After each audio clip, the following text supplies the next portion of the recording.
capítulo 37. Ezequiel capítulo 37. Dice así la palabra del Señor: el valle de huesos secos. Como sea la costumbre de esta hermosa congregación, le daremos lectura a la palabra del Señor. Dice así la palabra del Señor: el Señor puso su mano sobre mí y fui llevado por el Espíritu del Señor hasta un valle que estaba lleno de huesos. El Señor me condujo por entre los huesos que cubrían el fondo del valle. Estaban desparramados en el suelo por todas partes y completamente secos. Luego me preguntó: hijo de hombre, ¿podrán estos huesos volver a convertirse en personas vivas? Oh Señor soberano, respondí, solo tú sabes la respuesta. Entonces me dijo: anuncia un mensaje profético a estos huesos y diles: huesos secos, escuchen la palabra del Señor. Esto dice el Señor soberano: atención, pondré aliento dentro de ustedes y haré que vuelvan a vivir. Les pondré carne y músculos y los recubriré con piel. Pondré aliento en ustedes y vivirán. Entonces sabrán que yo soy el Señor. Así que yo anuncié el mensaje tal como él me dijo. De repente, mientras yo hablaba, se oyó un ruido, un traqueteo por todo el valle. Se juntaron los huesos de cada cuerpo y volvieron a unirse hasta formar esqueletos enteros. Mientras yo observaba, vi que se formaron músculos y apareció carne sobre los huesos. Después se formó piel para recubrir los cuerpos, pero aún no tenían aliento de vida. Luego me dijo: hijo de hombre, anuncia un mensaje profético a los vientos. Anuncia un mensaje profético, di: esto dice el Señor soberano: ven, oh aliento, ven de los cuatro vientos y sopla en estos cuerpos muertos para que vuelvan a vivir. Así que yo anuncié el mensaje como él me ordenó y entró aliento en los cuerpos. Todos volvieron a la vida y se pusieron de pie. Era un ejército. Luego me dijo: hijo de hombre, estos huesos representan el pueblo de Israel. Ellos dicen: nos hemos vuelto huesos viejos y secos. Hemos perdido toda esperanza. Nuestra nación está acabada. Pero por lo tanto profetiza y diles: esto dice el Señor soberano: oh pueblo mío, abriré las tumbas del destierro y haré que te levantes, luego te regresaré a la tierra de Israel. Cuando eso suceda, pueblo mío, sabrás que yo soy el Señor. Amén. Señor, declaramos en esta noche tu presencia, declaramos tu poder, tu misericordia y tu bondad. Espíritu Santo, en esta hora yo clamo para la revelación de tu palabra, que aparezca tu reino en medio de nosotros. Habla y no te calles, porque toda la gloria y toda la honra será tuya. Dios eterno, en esta hora yo clamo para que todo sea sujetado y gobernado por tu perfecta voluntad. En esta hora, en el nombre de Jesús, cubrimos este lugar, declarando que solamente lo verdadero del Espíritu Santo está en medio de nosotros. Sácame una noche más como saeta en tu aljaba y lánzame al blanco que tú tienes esta noche, porque toda gloria y toda honra será para ti. En el nombre de Jesús, amén y amén. Den un aplauso a Jesús por su bondad y su amor. Gloria al Señor. Creo que vamos a tener que hacerlo a la antigua. El Espíritu Santo de todo, ¿saben lo que me pasa también con ustedes? Es que como ya he predicado tantas veces acá, parece que todo lo que yo tengo en mi computador y todo lo que tengo en mi corazón parece que ya se lo prediqué, pero creo que no es así. ¿Saben, hermanos queridos? Esta palabra llegó a mi corazón en un momento determinado donde comenzó a bendecirme y estoy seguro que a ti te bendecirá también. Podemos ver, ¿no es cierto?, este profeta, el profeta Ezequiel, que fue un profeta como muchos de los profetas del Antiguo Testamento, que fue levantado en el año 550-580 a.C., donde en medio de un momento de crisis y de dolor en el pueblo de Israel, se levanta una voz profética, ya que Babilonia y Egipto estaban gobernando fuertemente al pueblo de Israel. Y podemos ver, según lo que dicen los comentarios bíblicos, que precisamente Ezequiel fue llevado cautivo y en medio de esa cautividad en Babilonia comienza a profetizar y comienza a hablarle al pueblo que era un tiempo de volverse al Señor.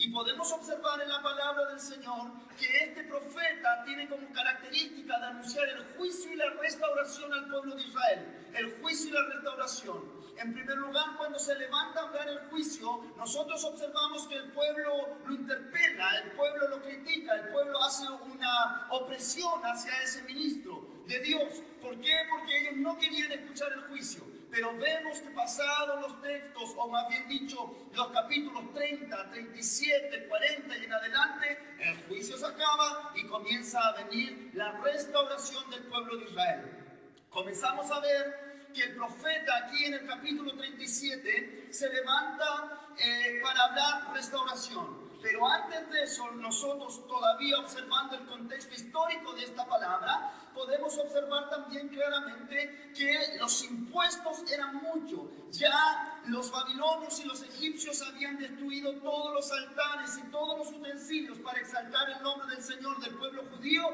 habían sido destruidos. ¿Por qué? Porque ellos sabían que si el culto en ese pueblo era destruido, era entonces también destruida la cultura. Si era destruido el culto de ese pueblo de Israel, era destruida la cultura. ¿Sabe? Inspirado por el espíritu de la profecía que está aquí y apagando plenamente mi tablet, podemos tomar y comenzar a observar el texto sagrado. Destruyendo el culto, se destruye la cultura. La palabra culto viene de cultura. Y los pueblos ancestrales sabían muy bien de aquello, porque el pueblo se convierte en lo que adora y el ser humano es lo que adora. Por lo tanto, nosotros podemos observar que las artimañas del enemigo para destruir al pueblo de Israel era destruir el culto, porque destruyendo el culto, destruyen la cultura. Entonces nosotros tenemos que dar una parada para observar. Nosotros como hijos del Señor, teniendo una patria celestial y siendo hijos del reino de los cielos, tenemos una cultura eterna. Esta cultura eterna es una cultura basada por los principios del reino del Señor. Por lo tanto, cuando tenemos una cultura, nosotros podemos observar que las generaciones se comienzan a levantar y comienzan a hacer y comienzan a tener hábitos. ¿Por qué? Porque están bajo una cultura. Para que sea eliminada o sacada de la mente de alguien la cultura y comience a tomar en su mente algo que es normal, común, lo internalice, lo normalice, tiene que pasar 10 años de una generación. Entonces, tomando este pasaje y contextualizándolo, nosotros podemos ver que en Chile en el año 2017 y 2018 fue la manifestación de muchas leyes que comenzaron, ¿no es cierto?, a sacar leyes que van contra la cultura del reino del Señor. Pero estas leyes del año 2016, 17, 18, todas estas baterías de leyes, no tan solo comenzaron ahí. Estas leyes comenzaron a ser hechas 10 años antes. ¿Por qué? Porque después de 10 años, toda la persona que se ejecuta una ley en esa sociedad va a aprender esa ley, va a practicar esa ley y después la gente y las generaciones piensan que nunca hubo otra ley contraria a esa ley.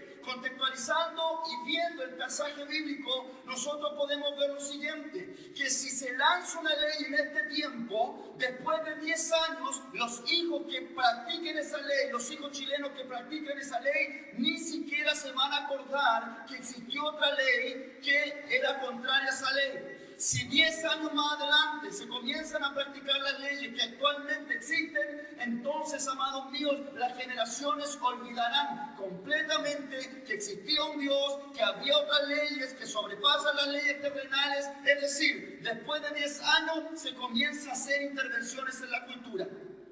¿Sabe por qué te estoy diciendo esto? Porque como iglesia de Jesucristo nosotros estamos viviendo tiempos terribles y tiempos tremendos donde el enemigo está lanzando una serie de cosas. ¿Para qué? Para que la cultura del reino de los cielos sea eliminada, para que la cultura de los reinos del cielo sea destruida. Pero quiero decirte algo, que cuando Satanás se levanta para destruir el culto, tiene que levantarse sí o sí el Dios del culto para que el culto sea restablecido y para que la cultura del reino siga siendo manifestada. ¿Sabe lo que estamos viviendo en este tiempo? Tiempo de proceso, tiempo de cambio, tiempo de una nueva generación que se levanta. Es que precisamente el Dios del culto está tomando el control del culto. El Dios del culto está tomando el control del culto. El Dios del culto está tomando el control del culto. Porque sabía muy bien, y siempre nosotros lo vemos desde el Antiguo Testamento, que sabía muy bien Satanás que si tomaba la cultura de cada pueblo, entonces entonces podía transformar las cosas y las personas iban a quedar como esas culturas querían que quedaran. Porque cuando hablamos de cultura es algo que es trascendente, que son hábitos, que es forma de ser. Eso está casi en el ADN, por no decir está en el ADN de la persona. Entonces cuando el enemigo modifica el culto, cuando el enemigo trata de hacer daño a la iglesia, entonces ¿qué es lo que ocurre? Viene una cultura demoníaca que comienza a sacar todo lo del Señor y comienza a establecerlo de ellos. Y ahí las generaciones que vienen más adelante ni siquiera se acuerdan del Dios de ese culto, ni siquiera se acuerdan cómo iban a hacer las cosas. Entonces nosotros podemos observar lo siguiente: nada va a modificar este culto.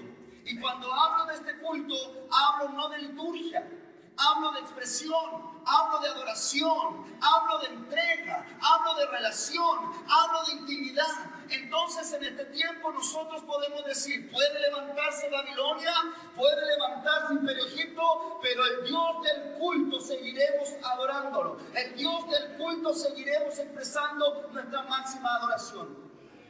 Este pasaje también es conocido porque muchas veces se habla que el Valle de Huesos Secos es una representación de la iglesia. Pero podemos ver que según los comentarios bíblicos aquello no existe, porque esto era una profecía no para los judíos de este tiempo, sino era para los judíos de aquel tiempo, para el pueblo hebreo. Y esta profecía, aunque se puede aplicar para la iglesia, no es una profecía que se dio para la iglesia de Jesucristo, que más adelante se iba a manifestar en el libro de los Hechos. ¿Por qué? Porque si la iglesia de Jesucristo, según las Escrituras, es el cuerpo de Cristo no se puede secar si la cabeza es Cristo.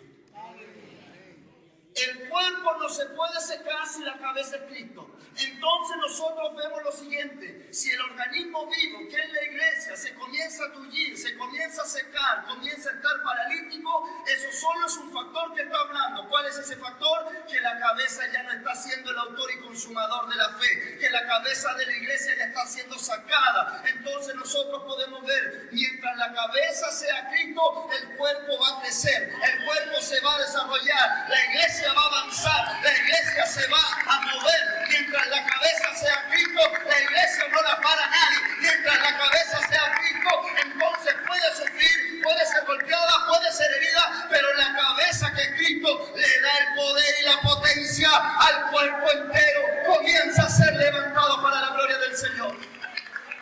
El tema es entonces de orden. Si nuestro culto tiene por cabeza a Cristo, entonces nada lo va a secar, nada lo va a tullir, nada lo va a atrofiar, nada lo va a sacar de la perfecta voluntad del Señor. Por lo tanto, nosotros observamos en las Escrituras que esta profecía era para el pueblo de Israel, que es muy aplicable, por cierto, para la iglesia. Pero no podemos decir, como señalaba, que el Valle de Huesos Secos es la iglesia, porque mientras la iglesia tenga como cabeza a Cristo, el cuerpo no se puede secar.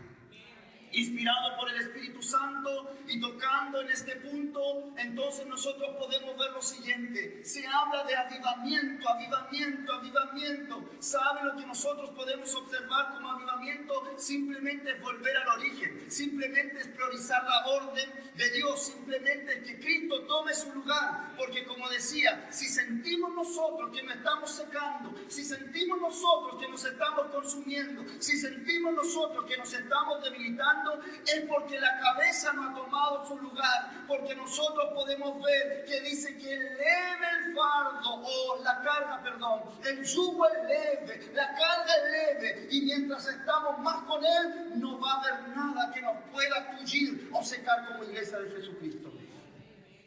Sigue avanzando el texto y nosotros podemos ver que dice la palabra del Señor lo siguiente, que guiado por el Espíritu vino la mano de Jehová. Esta es la versión de las promesas, pero usted puede tener la versión Reina Valera, otras versiones. Y nosotros podemos observar que independiente de las diferencias entre las traducciones, algunas traducciones dicen, y vino la mano de Jehová y me llevó al desierto, otros dicen, vino el Espíritu de Jehová y me llevó al desierto. La cosa es, o el principio inamovible aquí, es que el Espíritu Santo dice que lo dejó en el desierto. Lo dejó en el desierto. Ahí saben lo que nosotros comenzamos a observar en lo siguiente, que eso pasa con nuestra vida cuando estamos alineados en la presencia del Señor. Dios nos deja, pero Dios no nos abandona, que es distinto. Dios nos deja, pero Dios no nos abandona. Cuando usted va a dejar a su hijo al colegio, le dice en una hora determinada más, en un momento determinado más, yo voy a ir al colegio y te voy a ir a buscar. Entonces nosotros podemos ver, y eso es lo que también te quiero decir, inspirado por el Espíritu Santo en esta noche. Hay procesos, sí. Hay valles de huesos secos, sí. Hay dolores, sí. Hay momentos de tristeza y de destrucción, sí. Hay momentos de desierto, a lo mejor hoy día en tu vida, sí. Pero el Señor no te abandonó en el desierto, sino que el Señor te dejó en el desierto. Y si te dejó, entonces esa misma mano que vino sobre tu vida a tomarte, a dejarte en ese proceso, será la misma mano que te sacará de ese proceso.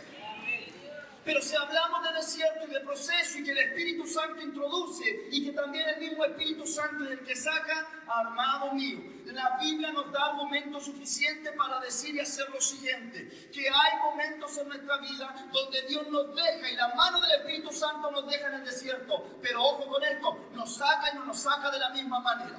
Nos saca y no nos saca de la misma manera. Nosotros podemos ver el primer evangelista, diácono evangelista, Felipe, Nuevo Testamento, iglesia primitiva, después de plantar una iglesia en Samaria, no era en cualquier lugar, en Samaria, dice que orando fue tomado por el Espíritu Santo y fue llevado por inspiración del Espíritu Santo al desierto. ¿Para qué? Para predicarle a un eunuco. ¿Iba a las multitudes? No. Entonces nosotros podemos ver lo siguiente. Él dejó iglesia plantada, él tuvo que confrontar también el cuestionamiento de los padres de la fe de la iglesia primitiva, él dejó, no lo dudo, ofrenda, él dejó mantenimiento, él dejó una buena posición, él dejó un nombre y dijo que el Espíritu Santo lo hizo descender al desierto para hablarle al eunuco. La historia se desarrolla y este eunuco etíope se levanta, cree en Jesucristo, se bautiza y dice que después de este proceso que Dios lo introdujo al desierto, dice que el Espíritu Santo lo arrebató. Y cuando lo arrebató, lo sacó del desierto.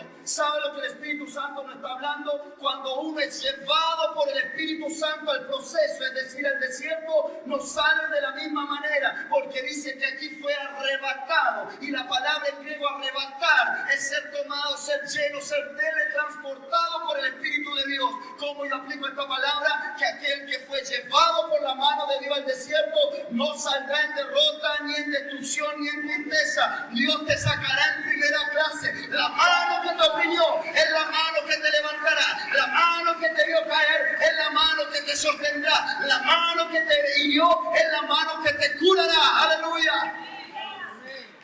Fue llevado al desierto. Fue llevado al desierto. Fue llevado al desierto. Nosotros vemos que fue dejado ahí y después sacado de ahí. Y en un momento tranquilo y pleno. Nosotros podemos observar en las Sagradas Escrituras que hay muchos ejemplos de aquello. Que uno entra en una situación, pero después uno es sacado en esa situación. Job, dice la palabra del Señor, que en todos los capítulos que escribió, y según lo que yo no entendía ni conocía de Job, es que parece que estuvo muchos años siendo probado y siendo destruido. Y tuvo en el fragor de la lucha una prueba.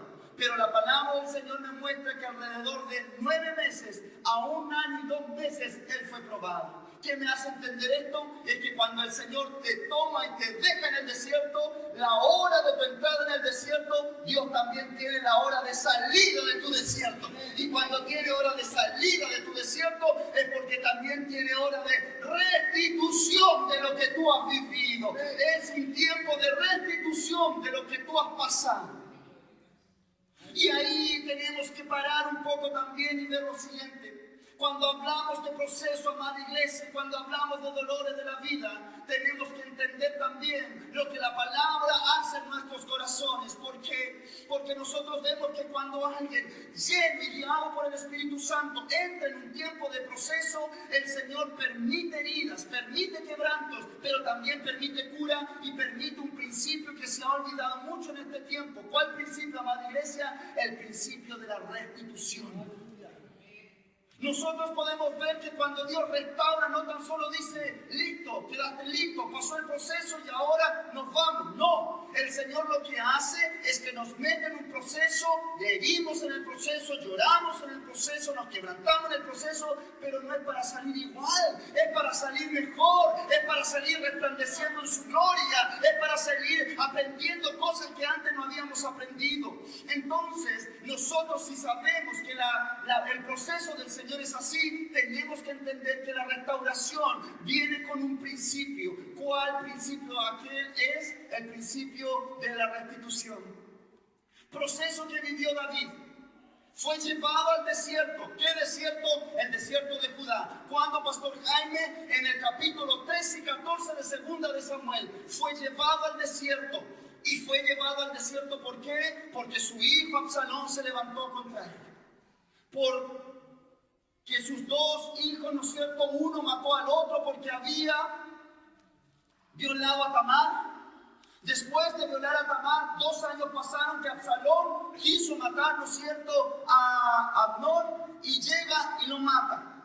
Y después dice, ¿no es cierto?, que continúa la trama. Pasan 2 años más, 3 años más, perdón, y nuevamente abreviando muchas cosas ahí para hablar, que a lo mejor un día voy a hablar con ustedes. Llega el momento donde en el capítulo 14 David se reconcilia con precisamente su hijo Absalón.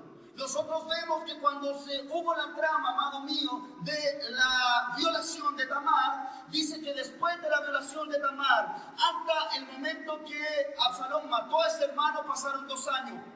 David no hablaba. 2 años más, 3 años más, Absalón huye del reino y se va para donde Talmai, el abuelo materno. 3 años más, David no vuelve a hablar.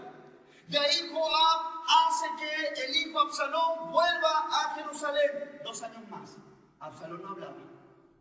Entonces nosotros vemos que alrededor de 7 años ese padre pasó en silencio.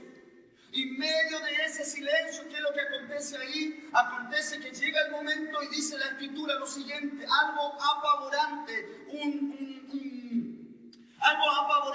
detalle apavorante. Dice que llega el momento, después de toda esta intriga, que Absalón llega donde su padre. Cuando llega donde su padre se inclina y el padre lo besa y queda todo tranquilo ahí. Y después el versículo siguiente viene otra cosa. ¿Qué cosa viene ahí? Viene el levante de Absalón y él comienza la rebelión contra el trono de su padre.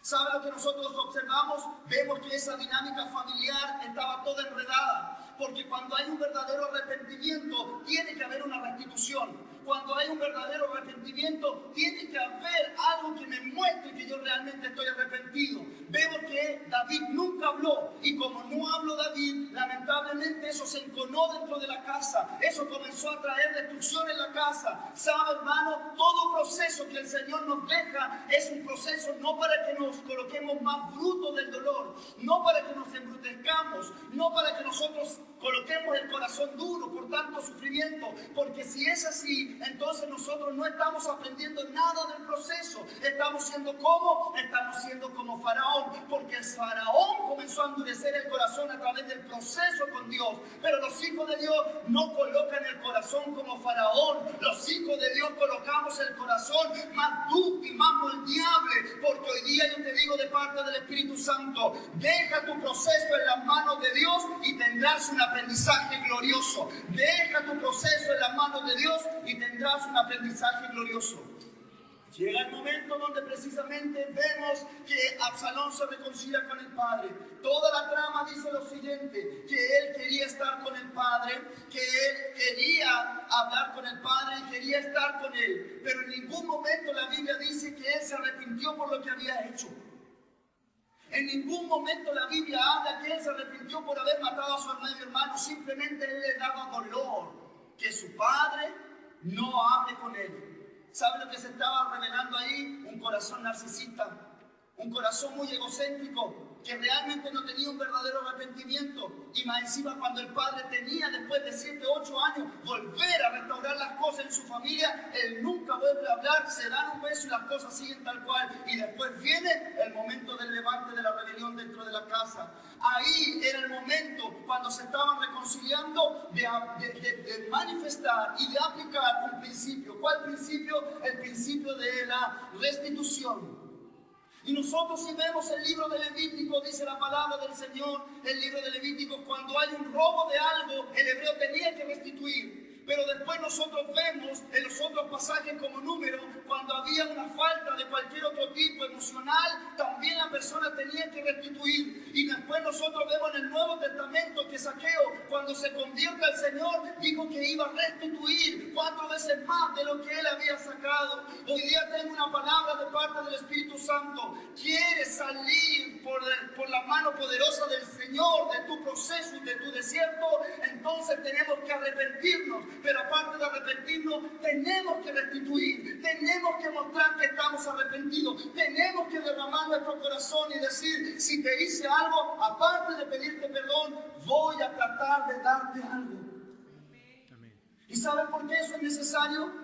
Porque cuántas veces tenemos nuestras relaciones familiares totalmente rotas y quebradas y nunca restituimos. Y cuando no restituimos, no hay una verdadera reparación. Cuando no restituimos, no hay un verdadero amor, un verdadero arrepentimiento. ¿Y sabe lo que tiene intrínseco la restitución? Otro principio bíblico, la compensación. El principio de la compensación. ¿Y cómo se manifiesta esto? El principio de la compensación es lo siguiente. Claro, hubo un error, hubo un dolor, hubo una tristeza, algo que me hicieron perfecto. Dios me restituye, me da mucho más, porque salí del proceso y salí victorioso, salí feliz, salí contento. Pero aparte de eso, Dios me compensa. ¿Y cómo es eso, pastor? Se lo grafico de esta manera. Cuando llegamos al reino de los cielos, por su gracia bendita, dice que Él nos restaura y nos restituye, porque siendo que Él podía culparnos a nosotros, dice la palabra del Señor que su gracia nos restaura. ¿Cómo nos restaura? Dándonos posición de hijo, dándonos herencia, dándonos un nombre, dándonos prestigio, dándonos, ¿no es cierto?, el gozo de la salvación. Pero aparte de eso, Él nos compensa y Él hace nuevas todas las cosas. ¿Cómo podemos ver el principio de la compensación? Es que, hermano, en la niñez ya se truncó, hubo una violación, hubo una tristeza, hubo algo perfecto, usted salió de ese proceso y sale restaurado, pero a lo mejor eso ya nunca más va a ser, esos años nunca más volverán, esa niñez nunca más volverán, pero la ley de la compensación es, si tú viviste en esos 7 años aquello, entonces prepárate, porque después cuando tú seas padre, no volverás a ver aquello, verás el gozo del Señor, verás que tus hijos nacerán sanos, es decir, con esa persona pasó, pero Dios colocará a otras personas que compensen tu vida, compensen tu dolor. Es decir, si tu padre te hizo daño, Dios tiene más adelante padres que te ayudarán para salir adelante. Si tú ves una familia que te hizo daño, hay una familia en Cristo que te ayudará y te hará salir adelante. Dios nos compensa en medio de nuestros dolores. La ley de la compensación. La mano del Señor hizo que entrara David en medio de su proceso de destrucción, pero la misma mano también hizo que David pudiera salir de ese proceso. La historia sigue avanzando más adelante y volviendo al texto en Ezequiel capítulo 37, dice que lo llevó y después que lo llevó, dice que le dijo, mira, ¿qué ves aquí? Un valle de huesos secos. Y después, como nosotros podemos ver, la historia sigue adelante. Y como sigue adelante la historia, nosotros podemos observar que Dios le dice, ¿qué es? Y le dice un valle, primero del valle. ¿Y después de qué? De huesos secos. Y después de eso, es un ejército. Es un ejército. Pero en primer lugar, nosotros podemos ver lo siguiente, dice que profetiza y declara esta palabra y dice que los huesos se juntaron con los huesos, comenzó a nacer carne, comenzó a venir los tendones, comenzó a venir todo y hubo una reparación de todo. ¿Sabe qué principio vemos ahí? Es que lo que es del cuerpo vuelve al cuerpo. Lo que es del cuerpo vuelve al cuerpo. Lo que es del cuerpo vuelve al cuerpo. Entonces, ¿qué es lo que Dios nos está mostrando? Que cuando Él es la cabeza, tu familiar puede estar alejado, tu familiar puede estar destruido, tu familiar puede estar lejos, pero hay algo, el Espíritu Santo, como es del cuerpo, de alguna manera le restaurará y lo comenzará a traer, lo comenzará a traer, lo comenzará a traer. Dios sabe cómo restaurar. Lo que es del cuerpo vuelve al cuerpo. Sabe, amados míos, nosotros podemos ver que ese principio le encanta al Señor, porque nosotros vemos que el pueblo de Israel fue azotado, fue asolado, fue desmado, fue muerto, fue torturado, pero desde ahí el Señor dijo: vendrán de los cuatro cantos de la tierra y tendrán una nación y será la nación de Israel. Fue muchos años profetizado por Daniel, pero después de eso el Señor dice lo siguiente en el libro de Zacarías: vendrá el deseado de las naciones y vendrá el momento donde el pueblo de Israel se parará en medio del desierto y de la nada dirá: ¿y de dónde han nacido? ¿Y de dónde vinieron estos mis hermanos? Córrete para allá para que yo pueda extender mi carpa. ¿Sabe? Una de las últimas profecías es la siguiente: que cuando comience la opresión a la iglesia y o comience a venir la opresión contra el pueblo de Israel, todos los hebreos volverán a su tierra, y no para contender, sino para protegerse. ¿Qué es lo que el Señor está haciendo ahí? Todo lo que es del pueblo vuelve al pueblo, todo lo que es de la iglesia vuelve a la iglesia, todo lo que es del Señor va a volver en su lugar. Hoy día, inspirado por el espíritu de la profecía que está aquí, yo declaro en el nombre de Jesús que todo lo que pueda estar en ruina en tu vida, en esta casa, en esta iglesia, lo que es del cuerpo vuelve al cuerpo, lo que es del cuerpo vuelve al cuerpo en el nombre de Jesús. Si se fue el primer amor, vuelve un espíritu de primer amor. Si se fue la fuerza, vuelva la fuerza. Si hubo una fuga de líderes, se levantan nuevos líderes con un corazón lleno del Espíritu Santo, porque lo que es del cuerpo vuelve al cuerpo, lo que es del cuerpo vuelve al cuerpo. Aleluya. Se juntaron cada hueso con su hueso, cada hueso con su hueso. Dios hace unas cosas increíbles. Y esos principios uno los ve en la Escritura, porque un lugar puede tener distintos significados, porque no importa el lugar, importa la persona. No importa el lugar, importa la persona. Nosotros podemos ver que Moisés pasó por el monte, y cuando pasó por el monte y la llama ardiendo, él estaba en medio de su dolor, de su destrucción, pero después pasó por el mismo monte y no pasó solo ni en su destrucción. Ahora pasó como el caudillo que había liberado al pueblo de Israel. Primero pasó como fugitivo, pero después pasó como el gran libertador. Hoy día yo te digo algo del Espíritu Santo. A lo mejor tu población, tu villa, tu condominio, tu familia te ha visto llorar y te ha visto en destrucción. Ese mismo lugar que vio tus lágrimas, ese mismo lugar verá tu victoria. Ese mismo lugar verá la restauración del Señor. Este mismo lugar verá la iglesia levantarse. Este mismo lugar verá una gloria mayor. Este mismo lugar verá los más grandes predicadores. Este mismo lugar verá las más grandes palabras proféticas. Este mismo lugar verá que todo lo del cuerpo vuelve al cuerpo, todo lo del cuerpo vuelve al cuerpo. Aleluya. Gloria a Jesús. Detalle importante: el profeta y Dios mismo no dice: no, yo veo cabello, yo veo carne, yo veo piel. No, amados míos, dice que vio un valle de eran huesos. Eran huesos. Eran huesos. Lo interesante cuando el profeta dice que ve huesos secos es por un principio que la ciencia lo avala hasta este momento. Carbono, ¿no? Carbono 14. El carbono 14. ¿Dónde está el carbono 14? En los huesos. ¿Cómo te explico esto? Era un valle de huesos secos, huesos había ahí. ¿Y por qué tenían que permanecer los huesos? ¿Por qué los huesos tenían que estar ahí? Porque el Señor trabaja con la esencia. El Señor trabaja con la esencia. El Señor trabaja con la esencia. Te lo explico de esta manera. ¿Sabes? En un valle de huesos secos. ¿Y qué se encuentra en los huesos? En el hueso se encuentra la médula ósea. ¿Y qué hay en la médula ósea? Las células madres. Entonces nosotros podemos ver, según la ciencia, que las células madres, cuando son tomadas del cuerpo, comienzan inherentemente un proceso de regeneración. Por eso que algunos cánceres se están sanando a través de las células madres. Y según las células madres, ahí está el código de la genética de la vida. Por eso que hablamos de carbono 14, por eso que hablamos que cuando los arqueólogos pillan los huesos de una persona hace 3000 años atrás, saben muchas cosas y mucha información. Entonces, ¿por qué el profeta inspirado por el Espíritu Santo vio los huesos? Porque en los huesos estaba el código genético de un ejército, en los huesos estaba la palabra viva, en los huesos estaba el rema de Dios, en los huesos estaba la genética del Padre, en los huesos. Primera cosa que nosotros observamos ahí, la primera cosa es que Dios trabaja con la esencia, en las células madres, en el carbono 14. Cuando el Señor comienza a levantar algo, no es que cría una fórmula, no es que Él saca una carta debajo de su manga, no es que hace una reunión con los ángeles y arcángeles diciendo, ¿y ahora cómo lo vamos a hacer? ¿Cómo lo vamos a solucionar? No, el Señor comienza a hacer un proceso. ¿Cuál proceso, amada iglesia? ¿Sabe el proceso? Que es volver simplemente a la esencia. Es simplemente volver a la esencia. Y eso en el Antiguo Testamento como en el Nuevo Testamento. El Señor, ¿qué le dice a una de las 7 iglesias del Apocalipsis? Mira de dónde has caído.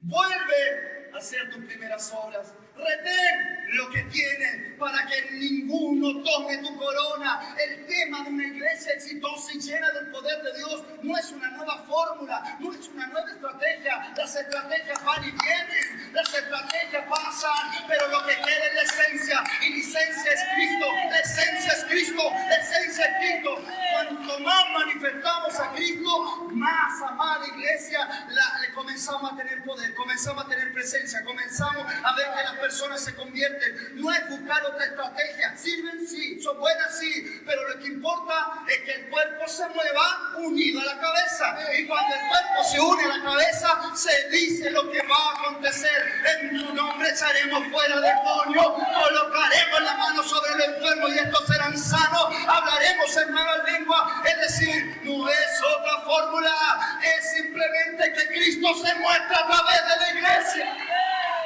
¡Oh, gloria! La estructura es buena, pero sirve hasta cierto punto.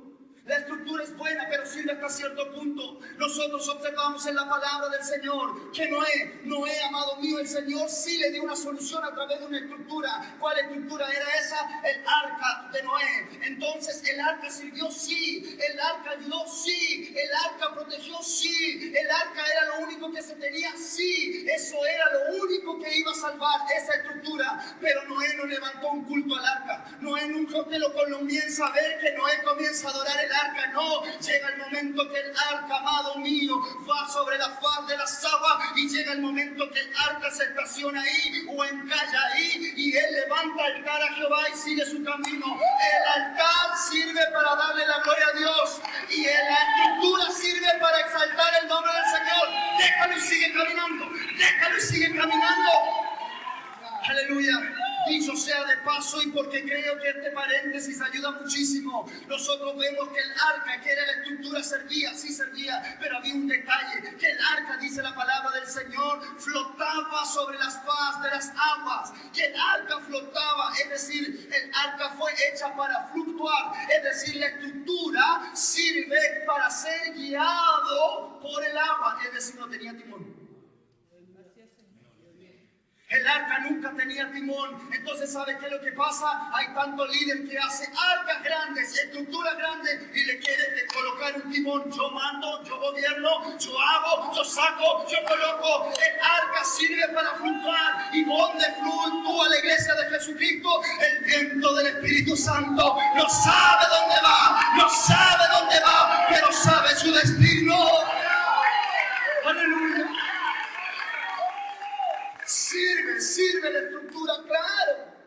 Sirve la estructura, claro que sirve, pero cuando la estructura pasa a ser nociva para la iglesia, cuando la estructura se levanta más fuertemente que el altar a Jehová, primero es altar y después es estructura, primero es altar, después es estructura. Había ahí, dice que flotaba sobre las aguas. Flotaba sobre las aguas, flotaba sobre las aguas. Yo conozco algo también. Dice que el Espíritu Santo nos hace flotar, nos hace andar, nos hace andar. Entonces, ¿qué es lo que significa? Deja de colocarle timón a las estructuras. Deja de colocarle timón a tu barca. Deja de colocarle timón a tu barca. ¿Por qué? Porque si esa estructura es de Dios, aunque el viento pueda venir y la tormenta pueda llegar, no dejes el timón. Simplemente deja que entre Jesucristo a tu barca. Deja que Jesucristo entre a tu barca. Porque hasta timón puede tener y control tú le puedes dar, pero eso no hace que se calme la tempestad. Eso no hace que se calme la tempestad. Hay tantos que hacen estructuras colocándole timoncito. Pero aquí el timón no era. Aquí el timón no era. ¿Sabe, hermano mío? Nosotros vemos que la barca iba fluctuando, iba flotando. Y cuando va flotando, ¿sabe por qué? Porque puede flotar por el agua, si es cierto, pero es movida ¿por qué? Por el viento. Por el viento. Y yo conozco que el Santo Espíritu de Dios dice que es una persona, es una paloma, es fuego, pero es viento impetuoso. Inspirado por el Espíritu Santo también veo algo, que la palabra del Señor dice en los Salmos lo siguiente, que los hijos son como saetas en la aljaba que son lanzados. Entonces nosotros podemos ver lo siguiente: cuando una saeta o una flecha es lanzada, el ser humano no puede ir corriendo atrás y agarrar la flecha y cambiarla del blanco, el destino que esa flecha tenía. No se puede, ¿no es cierto? ¿Se puede o no se puede? Claro que no se puede. Humanamente a lo mejor no se puede. Pero yo conozco, y por lo que me doy cuenta, solamente esa flecha puede ser cambiada su rumbo cuando el viento la direcciona a otro blanco. Cuando el viento la direcciona en otro blanco. Entonces, ¿qué quiere decir esto? Que muchas veces nuestros padres nos lanzaron a temas de dolor, nos lanzaron a un blanco de destrucción, nos lanzaron a un blanco y a un destino de adulterio, de pecado sexual, de inmoralidad de diferente tipo, a un blanco de solamente vicios y de destrucción. Es cierto, tu vida va lanzada por todo lo que te hicieron, pero deja que esa flecha sea tomada por el Espíritu Santo del Señor. Deja que esa flecha sea tomada por el Espíritu Santo del Señor. Ahí se cambia el blanco de dolor, el blanco de muerte, el destino de destrucción, y se cambia el blanco perfecto que es Cristo.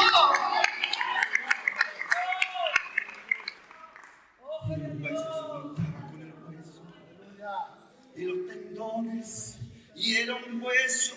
En el hueso está todo, amado mío. En el hueso está la esencia y el código genético. En el hueso, amado mío, está la esencia del ser humano. ¿Sabe lo que el espíritu del anticristo quiere hacer en este tiempo? Cambiar la genética del ser humano, cambiar la naturaleza del ser humano. Tengo una palabra para la gente de la diversidad sexual. ¿Sabe? Dios ya que tiempo trató esto. Porque si usted llega un momento que de aquí a 3000 años más, si Cristo no viene, va a encontrar en una sepultura huesos, y los huesos van a decir si es hombre o mujer, no van a decir que es un transexual.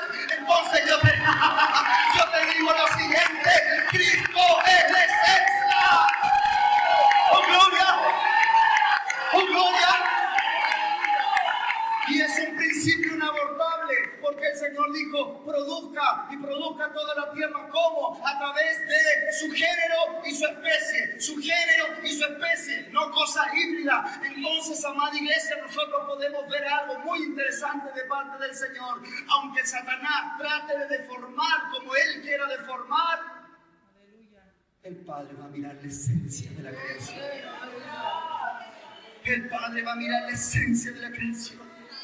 Porque solamente mirando la esencia de la creación, entonces Satanás no puede tocar lo externo, puede tocar incluso hasta la genética, y puede tocar, ¿no es cierto?, la forma de ser. Es cierto, puede pervertir mucho, sí es verdad, pero en medio de toda esa perversión hay cosas que son irreemplazables e incambiables, porque es un principio que que el Señor dejó en la tierra. Por lo tanto, por eso que el Señor trabaja así en la iglesia de Jesucristo. Puede ser que mire desde el cielo y diga: esta iglesia se está prostituyendo, esta iglesia mira cómo se viste en el sentido espiritual, esta iglesia como tiene mancha y arruga, pero yo más que ver lo que está externo, yo sigo viendo su esencia es la imagen de mi Hijo, su esencia es la imagen de mi Hijo. Yo voy a transformar y no voy a hacer cosas nuevas, sino lo que estaba en el comienzo será hecho para la gloria del Señor. Efesios dice lo siguiente: porque esta es la plenitud, que todo sea hecho por Él y para Él, y todo vuelve a Él, todo vuelve a Él. Aleluya. Huesos secos. Huesos secos. Hoy día puede ser que usted llegó así y mandó el Señor desde Osorno un pastor pasado a humo. Pero vengo a decirte de parte del Espíritu Santo: siento que estoy seco, siento que no tengo fuerzas, siento que algo está mal, pero vengo a decirte que hay un viento que está soplando. Hay un viento que está soplando en Santiago. Hay un viento que está soplando en Santiago. Los huesos vivirán, los huesos vivirán, los huesos vivirán. Bendito sea el nombre de Jesús. Los huesos vivirán, los huesos vivirán. No dice la carne. Yo no podría haber dicho carne, pero dijo hueso. Estos huesos vivirán, esta esencia vivirá, esta genética vivirá, esta naturaleza vivirá. Dios es el único que dice que Él puede con su poder transformar la genética del ser humano. Por eso que en el Nuevo Testamento dice: ustedes fueron sacados de un gancho, de un tema estéril, de un árbol silvestre, y fueron injertados a la vid verdadera. ¿Sabe? Uno puede hacer ese tratamiento, sobre todo allá en el sur se hace, y uno puede ver que independiente de dónde sacó el árbol o sacó ese gancho, si se incrustó, entonces después ese gancho deja esa genética y comienza a brotar lo que el árbol central tiene.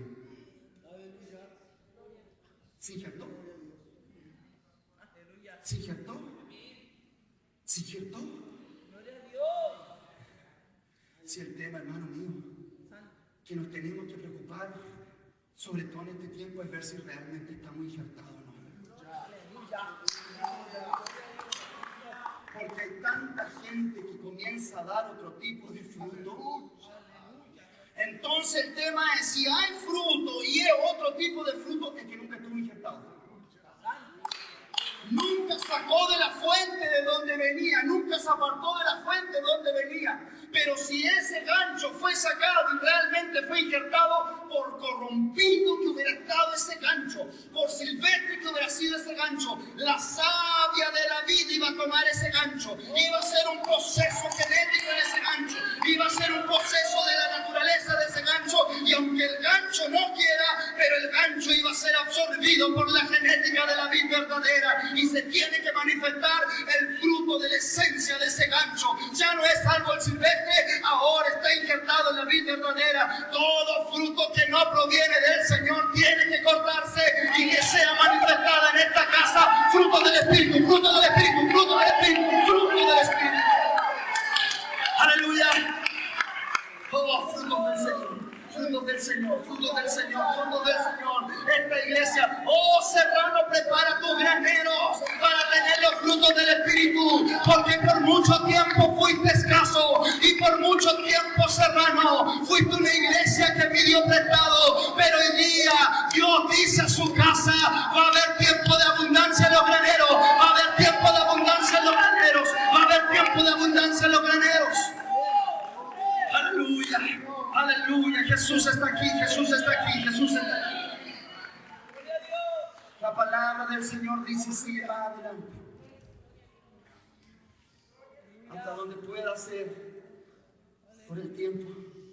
Dice la palabra del Señor un detalle muy interesante. En portugués, hermano mío, en portugués, de la palabra que yo tengo en este tablet que me falló del diablo.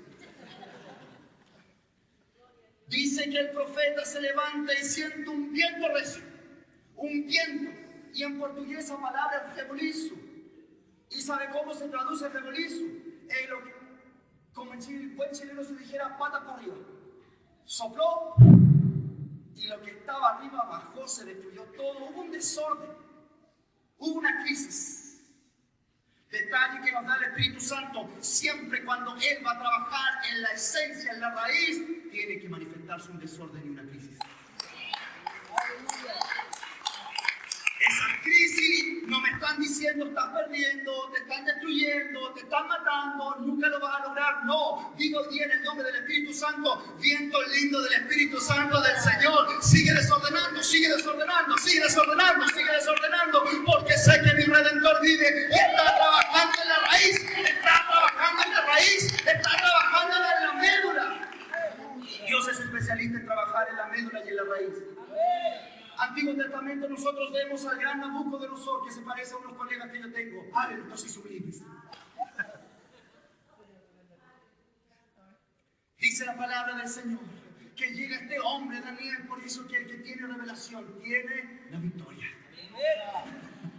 El que tiene revelación tiene la victoria. Llega el momento donde el rey sueña que hay un árbol grande, grande, muy grande, y que sus ramas se extienden y sus ganchos se extienden por los cuatro cantos de la tierra. Las aves del cielo podían hacer nido ahí. Todo era tan majestuoso, pero desde el cielo venía la orden que se tenía que cortar las ramas, hasta cortar el tronco, pero solamente quedaba la raíz.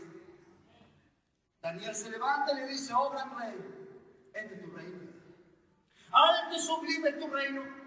Y como es tan alto y sublime tu reino, yo te tengo que decir lo siguiente: hay una orden del cielo que viene cortando y que quiere cortar mucho gancho y mucha rama en ti, pero dejará la raíz, porque va a trabajar en la raíz, y de la raíz nuevamente su reino se levantará fuerte y eterno. Tengo una palabra profética para alguien en este lugar. ¿Sabe por qué el Señor no nos ha cortado completamente? Porque el primero Él trata de esta manera, no corta todo de una vez, viene cortando muchas cosas de poco a poco.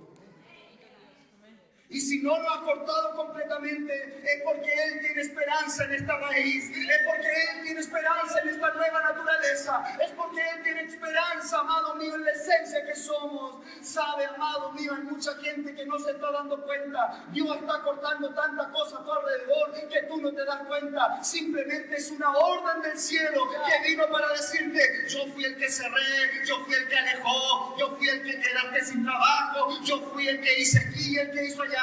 Es una orden del cielo. ¿Sabe por qué, amada iglesia? Porque muchas veces el Señor, pudiéndonos desnudar y pudiéndonos cortar y pudiendo mostrar las cosas que están mal, el Señor no lo hace. ¿Sabe por qué? Porque simplemente es gracia. Simplemente es gracia, porque Él, pudiendo cortar todo de una vez y rápidamente, va cortando de a poco. Dice la palabra del Señor que este rey Nabucodonosor es confrontado, queda en un estado de locura, comenzó a comer y ser como un animal, como una bestia del campo. Y después, posteriormente, dice la palabra del Señor que se levanta, vuelve en sí Nabucodonosor, porque la soberbia nos deja tontos, la soberbia nos deja totalmente con nuestra mente bloqueada. Por eso que la soberbia es tan terrible. Pero ¿sabe qué es lo que acontece después de que él se arrepiente de su soberbia? Dice que el rey Nabucodonosor entra en sí y no termina diciendo: mi reino es grande, mi reino todo el mundo lo ve. No, Nabucodonosor termina diciendo: no hay Dios como el Dios de Daniel, no hay Dios como el Dios de Daniel, alto, grande y sublime, y no hay otro Dios como Daniel. Dios insiste en trabajar en la esencia. Dios insiste en trabajar en la esencia, porque Dios nunca vio un valle de huesos secos. ¿Quién vio un valle de huesos secos? ¿Fue quién? Fue el profeta. Nunca vio Dios un valle de huesos secos, sino Dios siempre vio lo que Él creó de principio: un ejército poderoso, un ejército poderoso. Aleluya. Dios quiere trabajar en la esencia. Luego dice la palabra del Señor que sopló y vino como un desorden. Pero en medio de ese desorden era el detalle que Él comenzó a hacer una gran obra. Rápidamente dice la palabra del Señor lo siguiente. Dice que sopló de los cuatro vientos. De los cuatro vientos. ¿Sabe que Dios es especialista? El primer viento es el viento oriental. Y si usted lo busca, fue el mismo viento que abrió el mar rojo. Porque dice la palabra del Señor, cuando el pueblo de Israel pasó el viento oriental y vino un viento oriental y separó las aguas. Y cuando separó las aguas, el pueblo de Israel pudo pasar por el mar rojo. Y cuando terminó de pasar el último israelita, vino ese mismo viento oriental, pero ya no para abrir las aguas, sino para cerrar las aguas. Y todos los egipcios murieron ahogados. Tengo una palabra del Señor para la gente que está acá. El juicio de Dios se manifiesta, dando bendición y promoción para algunos, pero también trayendo muerte y destrucción para otros. ¿Qué es lo que está diciendo, pastor? Es que la misma bendición que te levanta es la misma bendición que va a hacer que otros caigan, es la misma bendición que va a hacer que se delaten otros, es la misma bendición que va a hacer que otros sean humillados, porque la bendición de pasar fue la bendición de cerrar para otros. Aleluya. Hay bendición para pasar, pero también los que tienen que quedar tendrán que quedar. Tendrán que quedar.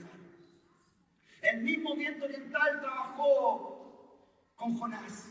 Dice la palabra del Señor que este hombre, este misionero profeta Jonás, se subió a la barca y vino un viento oriental y sacudió la barca.